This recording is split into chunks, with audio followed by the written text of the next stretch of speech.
Welcome to Cotuit Park, ladies and gentlemen. The Hyannis Hardbacks fall 2-1 to the Cotuit Kettleers, and they're now deadlocked at 2 games apiece in the Barnstable Patriot Cup. And Jack, the only run for Hyannis, a solo shot off of Dylan Busby with 2 outs in the top of the first inning, left 11 guys stranded on base for them. They just couldn't pull across the second run, and 3 guys getting called out at home plate. Yeah, 9 hits this evening for Hyannis, which was a lot better than the 4 they had against Orleans last evening. But again, like you said, 3 runners scored, or 3 runners thrown out at home. They had the opportunities there. They had guys on the bases, but Cotuit did a nice job of nulling the threats, as you see 2 assists, one from the outfield, the center fielder in Stevenson with a strong throw home that on the Carl Stadjahar flyout. So, Hyannis, they had the opportunities, but they just couldn't put it away, couldn't find those base hits to finally knock in that go-ahead run. For the most part of the game, Hyannis really halted the bats of Cotuit. Aside from that solo shot given up by Andrew Gonzalez, he was shut down in a stellar performance by him, Jack. Yeah, Gonzalez was absolutely fantastic tonight. He pitched into the 6th inning, but was relieved. But other than that, he looked really good. I mean, he only gave up 3 base hits on 3 walks, and 2 of those base hits were, choppers in the infield that Cody Henry just couldn't put a glove on at first base. So other than the solo shot, which came in the 1st inning, he really smoothed things out and had a nice start. I would say one of his best starts here on the Cape League, if not his best start. And with that, he earns an interview with our Nicole Hansen. Nicole? Well, I'm here with Andrew Gonzalez, our Hawk Talk player of the game.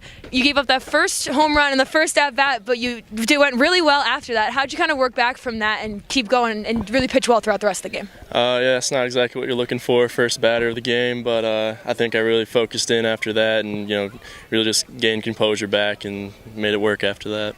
What pitches were working for you throughout the rest of your time out there? Well, changeup didn't get off the bus till about the 3rd inning, so fastball slider was working pretty well. It took me about an inning or 2 to, become boys with the home plate umpire, but after that, I think everything kind of fell into place. You had a little bit of a rough start against YD in your last start. What did you do to improve on that? It was almost completely different outings that were out there. Coach Korn really helped me. My feet were working too fast, and I wasn't, locked in like I should be. But, he really pointed some things out that I needed to fix. So he did that and worked out after that.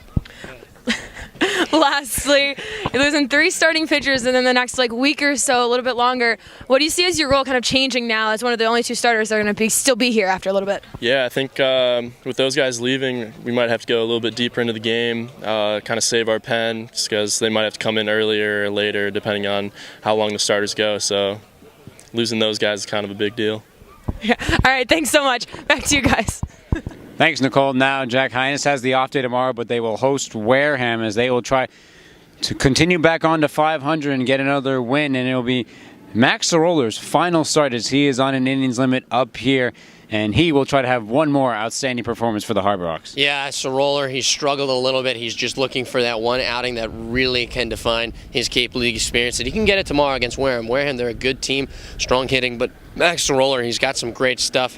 We saw it against Harwich. And with Soroller on the mound in his last start, then you've got Eubanks and Charlie Barnes out of Clemson in their last starts. So it's going to be interesting to see next week how Hyannis can deal with 3 starting pitchers out of the rotation. We will see for Hyannis as they march on here halfway through the Cape season as we inch closer to the All-Star game. We'll see you on Tuesday night right back here at McKeon Park, 6 p.m. start. For Jack Keffer, I'm Gabe Sustick. Good night.